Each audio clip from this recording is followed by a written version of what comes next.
Oraneze Obu Major of Africa Otiegwa Kasilike Siejaja Abiam Kansi Abia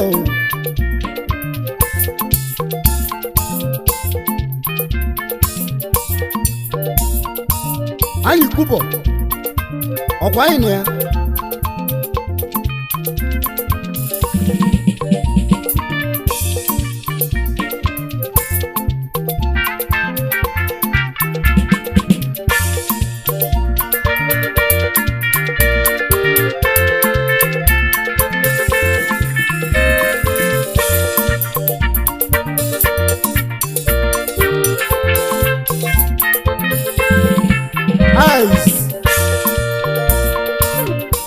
Omenana di niche niche nenu wanu Omenana di niche niche Omenana di niche niche Ezekwu omenana di niche niche Omenana di niche niche nenu wanu Ezekwu omenana di niche niche Ife ndi neline n'ụwa Ezekwu kanya ka ndị ọzọ na-azọnụ Ife na-azọ onye ọzọnụ Ezekwu na ọda asọ onye ọzọ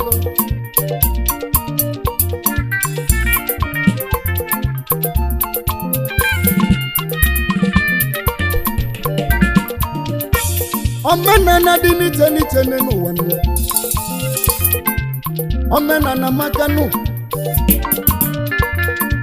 Jibika nwoke ma fine boy Ina-enwete mu No Ala pụkọkwa m n'egwu a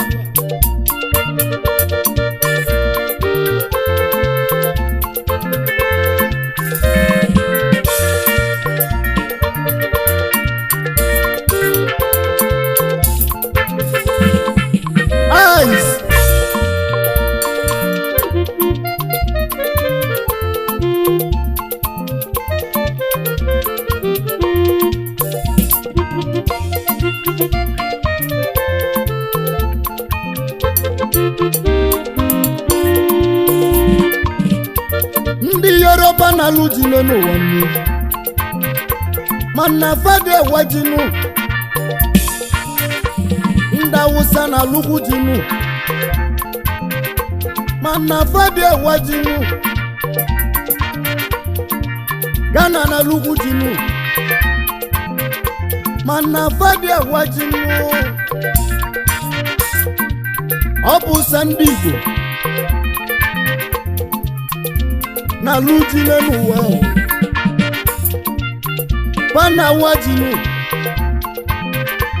Tasa ndị Igbo na wajinu Igbo bụ ndị Chukwu gọziri agọzinu Ndị na-eme ọmana n'ọfụmanụ Na-esopụrụ Chukwu abịanụ Igbo na-emenye ife n'anya ya nụ Eziokwu Igbo na wajinu Igbo na waji Sasa ndị Igbo na waji Ọ bụ gịnị bụ ịwaji Iji nye Chukwu ekene nụ N'ife batibeli n'ime ana N'ọlụfa lụrụ n'ọpụtagonu Sasa ndị Igbo jiji Wene nye Chukwu ekene Ụfọdụ na-akpọ ili otite Ndị Anamụ na-akpọ ili otite Agụleri na-akpọ ya ịwaji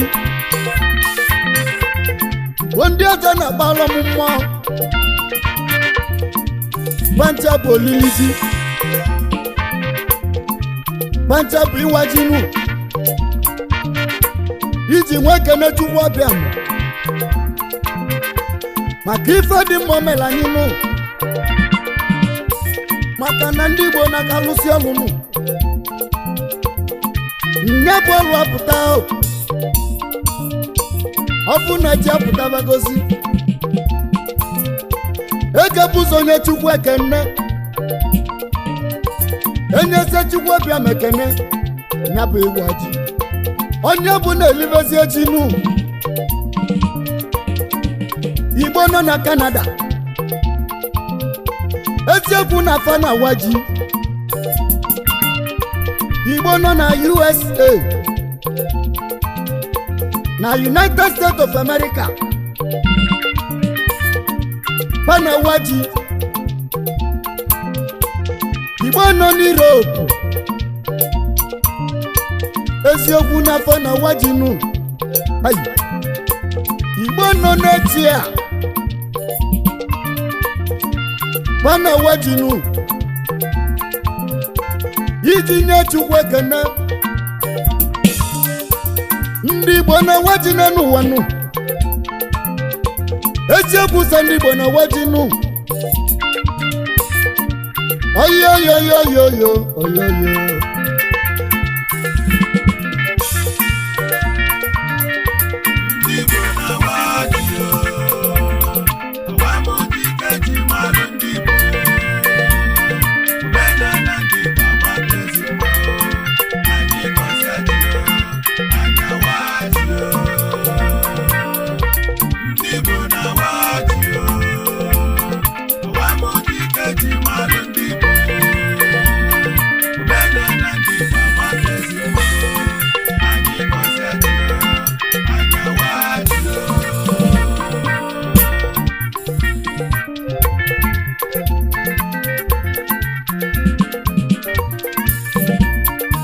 I went to love the land. When I connect ndị Igbo niile ebe ọ bụ na fano na the whole world tiba jisi ike na ndị Igbo ga na-awaji wee ruo mgbe ebi ebi mana ndị Igbo echozokwana na Pete Edochie Ebube dike ndị Igbo nwere okwu ọgwalu ndị Igbo ndị a na-ayọ Chineke ka ndị Igbo na-awakọji ọnụ ofu ụbọchị ọ ga-abụ nnekwu ife pụrụ iche anyị nwee na-ayọ ndị Igbo biko nụ ka anyị jidenu ka anyị ji egwu ọyọ egwu ọyọ egwu ọyọ egwu ọyọ egwu ọyọ egwu ọyọ egwu ọyọ egwu ọyọ egwu ọyọ egwu ọyọ egwu ọyọ egwu ọyọ egwu ọyọ egwu ọyọ egwu ọyọ egwu ọyọ eyes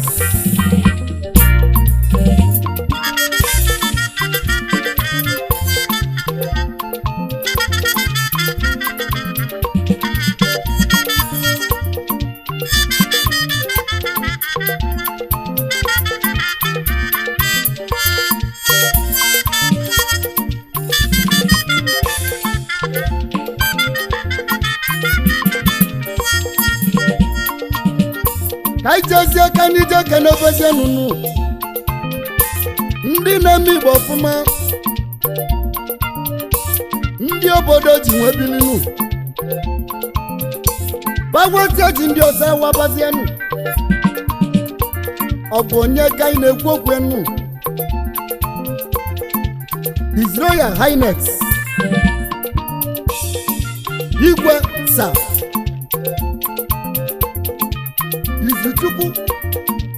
Bennett Emeka Okebo the second Igwe Chiben Chinwata Kwak 1 Umuleri Okebo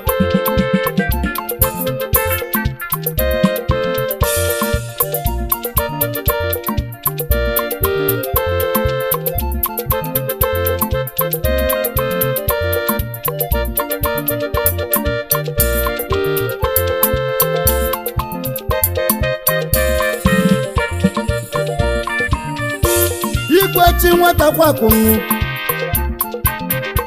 Igwe Umuleri Okebonu Igwe Umuleri Okebonu Igwe nwere akụ na ụba igwe ndị Igbo na-awaji nnu igwe ndị Igbo na-awaji nnu igwe chibeni o ọ ga-ala nwelibe igwe akụ gị karịrị akarị nụ ka ijezie kenebezie nụ Israel Highness igwe Sir George ọbalụmụ Egwalọ Ọbagwu the second igwe mmụọ Bajide Ebube igwe ikenye m owu ana igwe iji anị eme ọgọ igwe nwere akụ na ụba igwe ikenye m ofu ana igwe George Egwalọ igwe udo na Ọbagwu igwe n'inwere akụ na ụba igwe ikenye m ovu ana ọ bụrụ imeri m bụ mejọ igwe ikenye m ofu ana ka ijezie ka anyị kene His Royal Highness igwe Ọfalachebe Ọnịchado eze Agbogidi igwe Ọnịchado Jide Ebube igwe Ọnịcha na waji nnu igwe Agbogidi na waji igwe Agbogidi na waji His Royal Highness igwe Michael Idigo eze udo na Guleyi igwe na wajinu eze udo igwe Enyimba eze udo na wajinu igwe Guleyi na waji eze udo ọ na waji igwe Nnewi Anedo ọ na waji nụ igwe Nnewi Anedo igwe Kenneth Orizu igwe ọnụma kene gị ị na waji ọfụma igwe Nnewi na waji nụ His Royal Highness igwe Kenneth Onyeneke Orizu the third kaije kenezienu ọ bụ onye ka ị na-ekene High Chief Joseph Onyachonam Ọnwụla igwe Nyelọkụ 1 n'ọma mbala n'oyi igwe Inyelọkụ Ikenga ọma mbala n'oyi igwe Nyelọkụ Ikenga ọma mbala n'oyi nụ igwe Nyelọkụ Ikenga ọma mbala n'oyi Ikenga ọma mbala n'oyi igwe Nyelọkụ Ikenga ọma mbala n'oyi onye ụmụlere oke bonu Ikenga ọma mbala n'oyi igwe Nyelọkụ Ikenga ọma mbala n'oyi igwe Nyelọkụ Ikenga ọma mbala n'oyi ndị Igbo na waji igwe Nyelọkụ Nyelọkụ na-ekene m nkwa Chukwu kwere ụmụ eri ọ ga-ala nwere obiọma na mmejọ na-ekene gị igwe Nyelọkụ Ikenga ọma mbala n'oyi ọkwa gị bụ eze ọmọgọ igwe Nyelọkụ Ikenga ọma mbala n'oyi igwe kedu ibe ga-emelụ m nụ igwe kedu ibe ga-emelụ m igwe Nyelọkụ ikenga mambala no yi kajezie kenezie nunu obonye nu Honorable Doctor Paul Chukwuma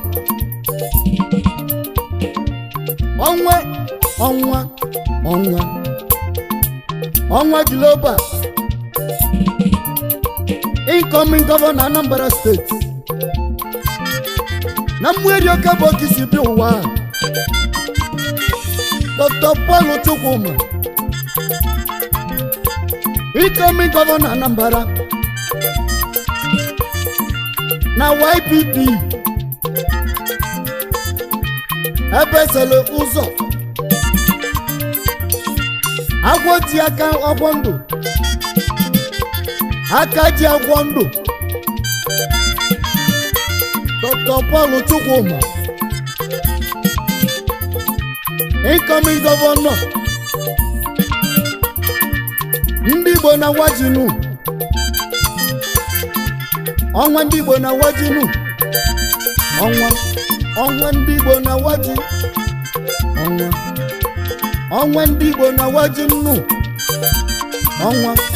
ọnwa ndị Igbo na waji nnu ọnwa ndị Igbo na waji ice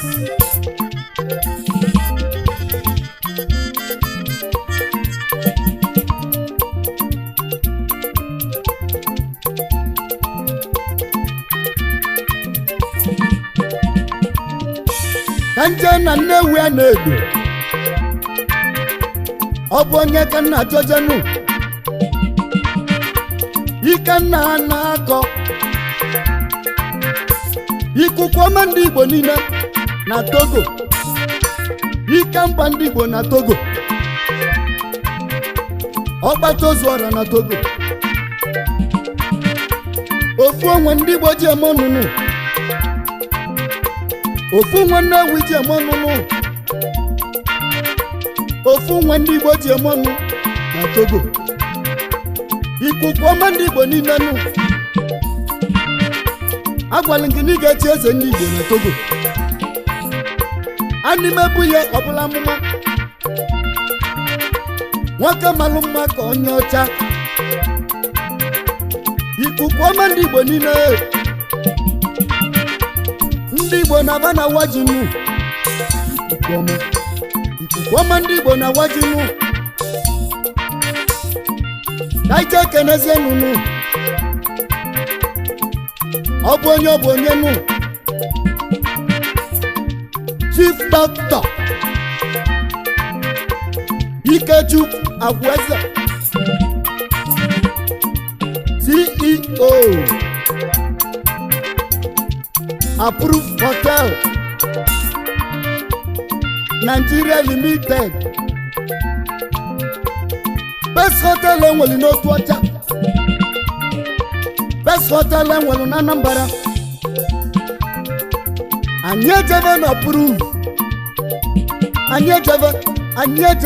na Approved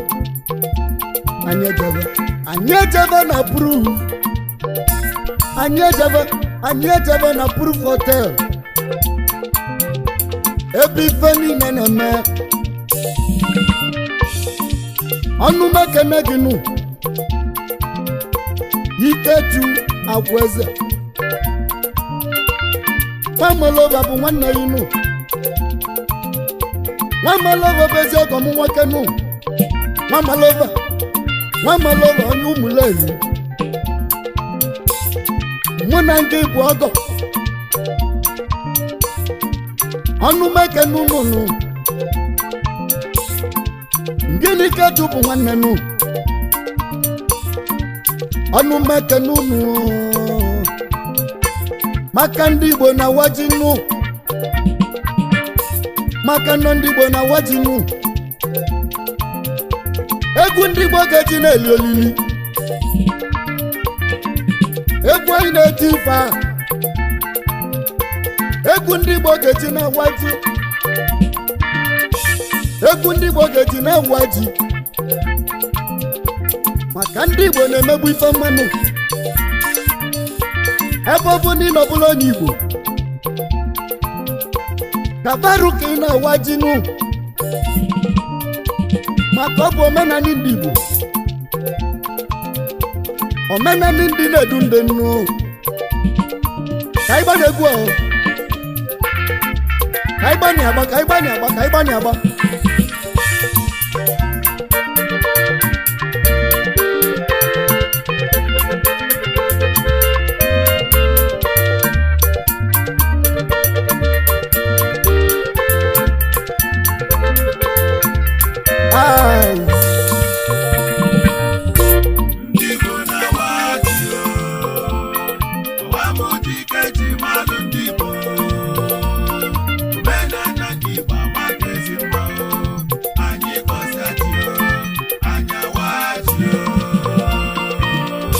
ka ijezi aka anyị kene nụnụ ọ bụ onye Chief Ndofo Anapulu Ezudu Triple Landlord Ọfọdụti nwa Igbo nwoke ọ ga-ala nwere obiọma Akụlụnọ ọ ga-ala nwere obiọma nụ jide Ọfọdụti ana m etu gị Akụlụnọ esiekwu na akụ gị lụrụ ụlọ ana m etu gị Akụlụnọ esiekwu na akụ gị lụrụ ụlọ ọkwa gị bụ anya bụ ana ịvụranana igolu ịvụnanana igolu Ọfọdụti ịfụranana igolu ka ijezie ka anyị kene achi omemgbe ojii ọzọ ekwe ọkasị na mmụọ bagụ na mmụọ ji ụda ka isi ebe ụwa anyanwụ na walọra nke bụ babichi nwa mama Triple Landlord omemgbe ojii ọ ga-ala nweliwe anyanwụ gị na walọra babichi nwa mama onye ji keke eme ọgọ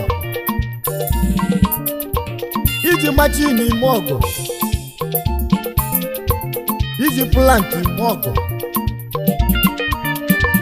ịyavụ mụ bụ Major of Africa ịyavụzi mụ gbanwezie omemgbe ojii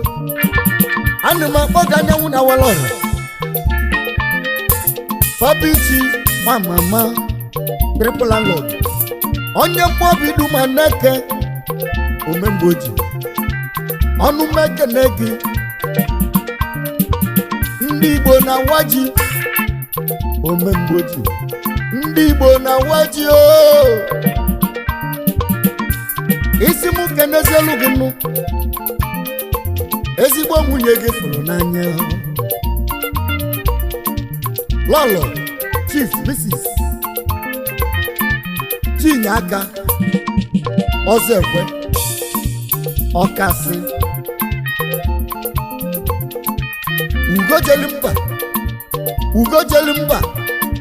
ugojelimba osodiemakụ Lolo Chinyaka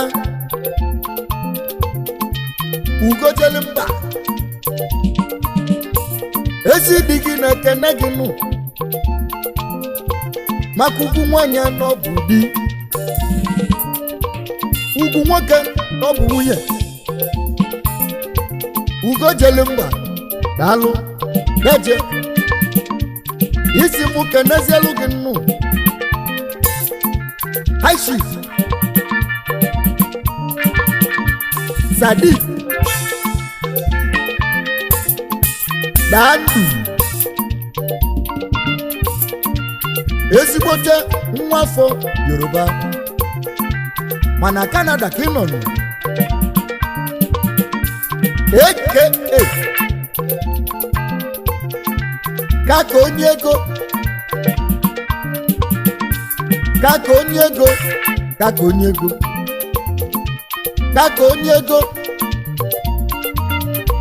ezi nwa si Yoruba nụ kaka n'Igbo onye ego nụ nwanne nọ na Canada ome mgbe ji dey greet you. You are a good friend, a friend like brother. Ome mgbe ji dey greet you. He's wishing you all the best. Nwanne dị na mba na nam kaka onye ego ịbụ nwanne dị na mba na namu ome mgbe ji dey greet you. Isi mụ kenezielu gị nụ Chief Ignatus Ndụba Eze Chinabalogu 1 Norama etiti Anam ejima ome mgbe oji ọkasị Eze Chinabalogu Eze Chinabalogu gwazie m onye Chinabalogu zi ọ bụ onye pụrụ imegide ọkwa nke bụ ejima ome mgbe oji ome mgbe oji na-ekene gị nụ Eze Chinabalogu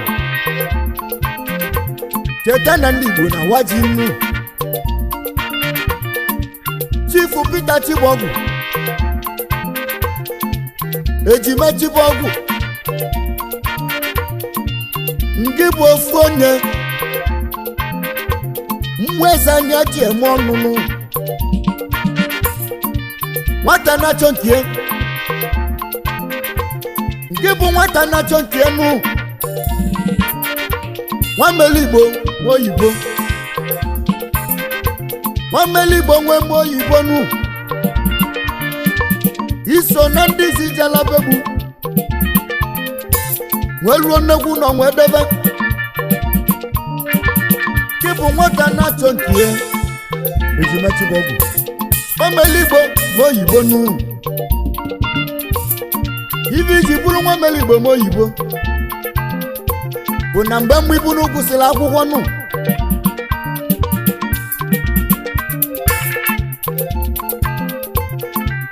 inwe zụbavịa nụ wee mesie nwee n'anya nụ ọbụna ndị ọgbọ ga-agụva gị akwụkwọ bụsiali graduate inwe nnachie nụ na akwụkwọ nụ wee bụsie university wee bụzieli graduate nya ka ị bụrụ nwata na-achọ nke enu ịchọrọ nke gị wee chọta imeli Igbo oyibogwu ịbụ ejima nwunye gị mụgburu gị ejima nwata na-achọ nke ọnụ mekene gị nụ ndị Igbo na-awaji ndị Igbo na-awaji ejime ndị Igbo na-awaji nụ ka nje kenezienụ Chinedu Vincent onye mme gị budu gwa ya ka ọ ga-ala nwere ego oyibo nụ nke bụ chairman youth Mmudeze nke nọ n'otu aka Chinedu Vincent daalụ ijela alụsị ndị nwunye gị alụsị dị n'ikpele mmiri ilu leba ahụ wee gbuo evi wee gbuo ewu ọbalala ngwọlọ police station gị kalịla akali Enugu Chinedu n'ọnụ mekene daalụ ka ikenezie nunu alele nwa bụ nwanne ọgụgụ a smart landlord n'ugbolu mmatị n'ọnụ mekene gị ọgwụ ọkatọ nke bụ iti ya ọgbalụ uyo ọnụ mekene gị nụ isi kene ezigbo nwunye gị nụ nọnyelụ m nụ eze nwanyị ọnụ mekene gị eze nwanyị daalụ asasma ọnụ mekene gị nụ mmadụ mma eze nwanyị daalụ ọlụ eze nwanyị eze nwanyị daalụ Chief Kenneth Patrick Mbanefu Kenneth nwa mmụọ aka na alụ furniture n'otu ọcha best furniture nwa mmụọ n'ọnụ mekene gị nụ nwa mmụọ n'ọnụ mekene gị nụ cheta na ndị Igbo na-awaji Kenneth nwa mmụọ cheta na ndị Igbo na-awaji nụ Emmanuel Azudu Gentle Lion ọnụ mekene gị Gentle Lion cheta na ndị Igbo na-awaji ndị Igbo na-awaji udogwu nọbọzụ n'anya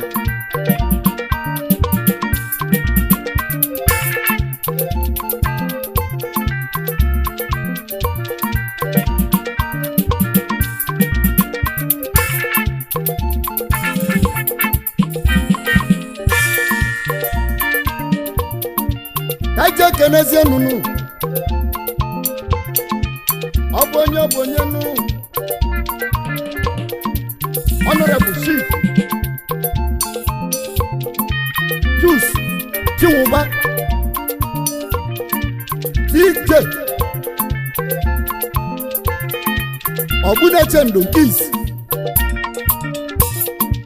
na Namogbe DJ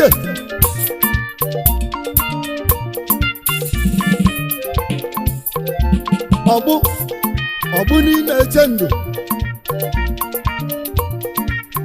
Kunechendo 1 ọnụ mekene yiri Juice Chinwụba ezigbo onye mmụọ bụ agụ na mmụ Igbo nwoke na nekisi bi ụwa ka jezie ka anyị kene nụ ọ bụ onye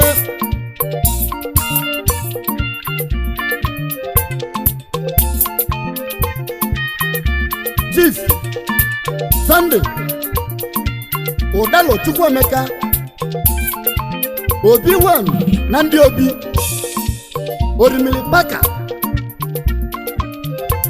adres ndị ọra metiti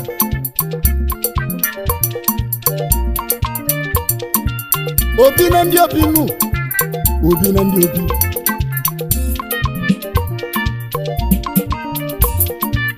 Obi na ndị Obi nụ Orimili Paka bịaka ịfụmanya nụ Orimili atata adres ndị ọra metiti ọnụ mekene gị ndị Igbo na-awaji nụ Orimili atata ndị Igbo na-awaji nụ kaije kenezie nụ ọ bụ onye nụ Chief Barrister Stan Nwata Akpụta 1 na Namogbe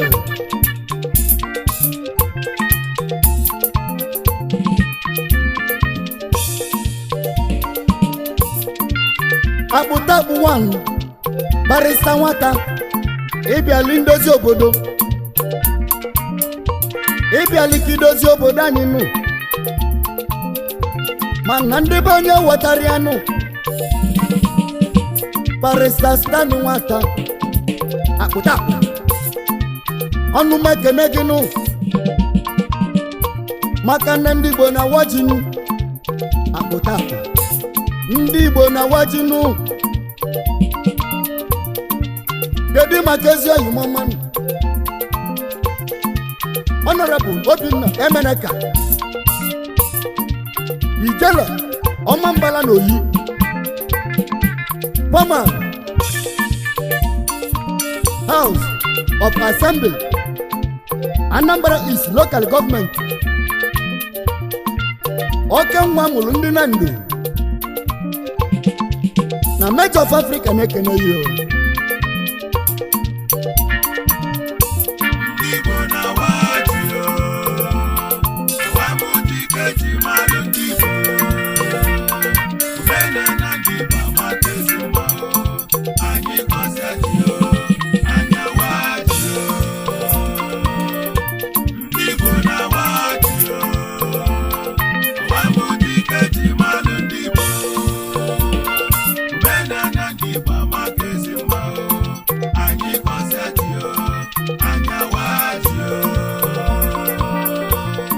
Obinna Emeneka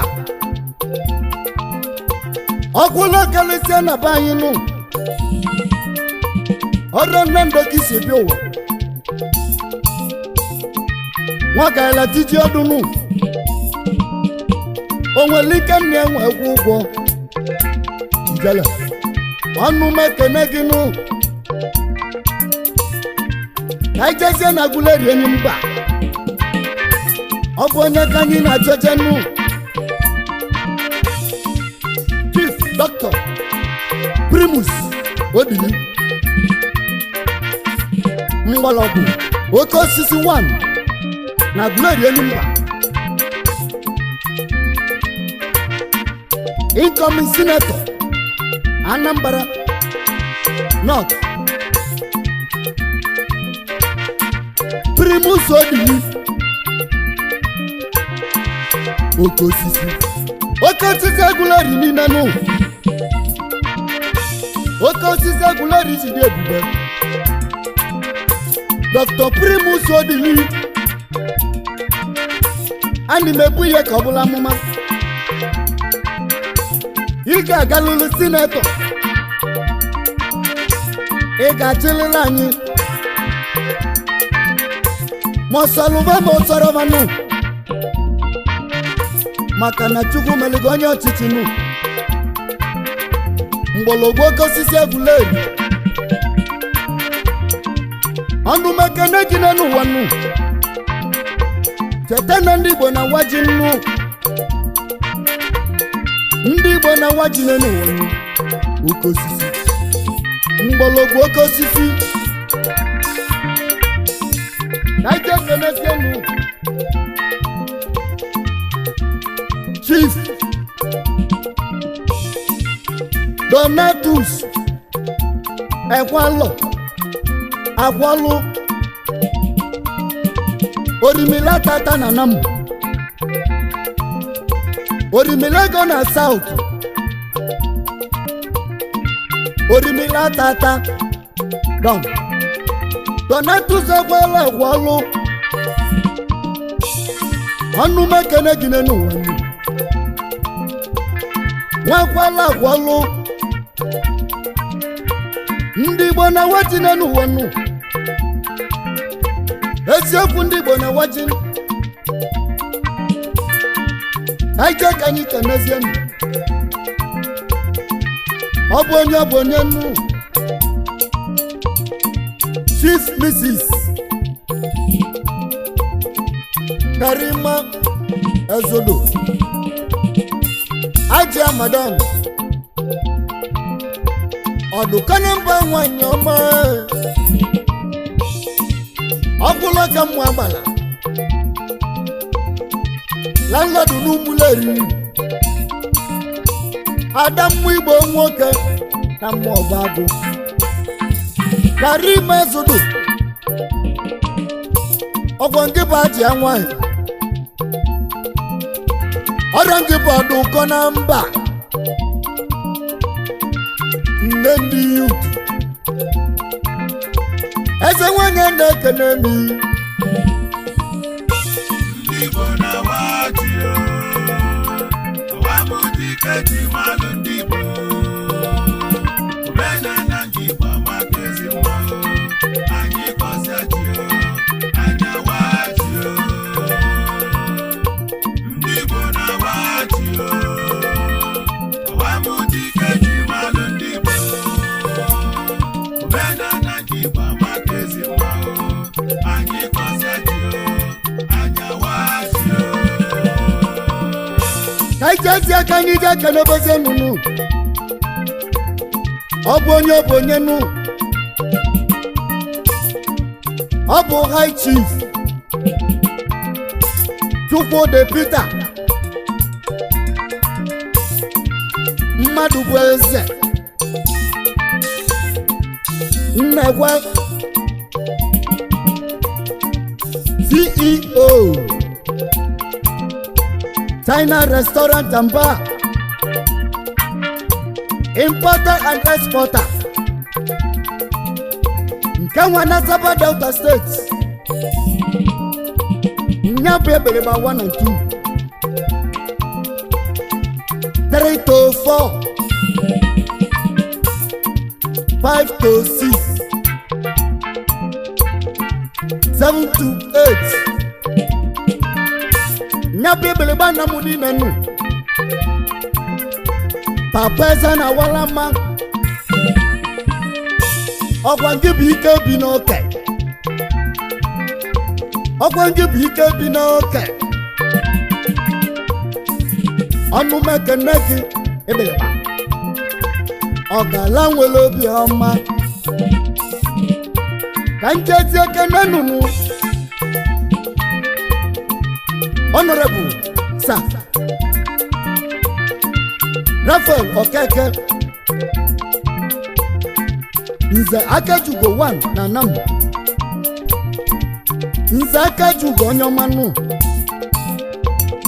Onumeke Neginu Akajugo Former representative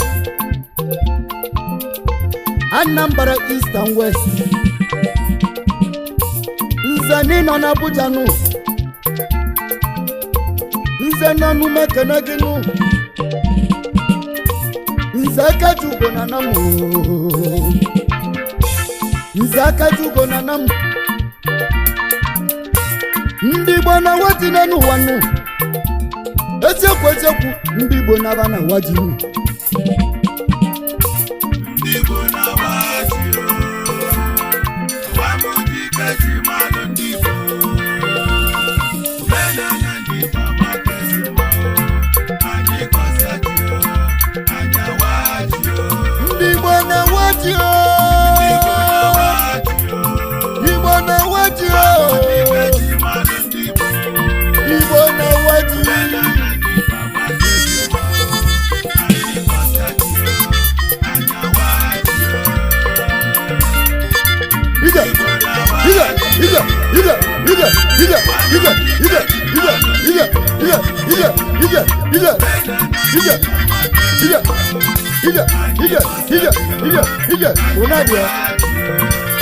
Igbo kaino Omenala Igbo amaka mmanụ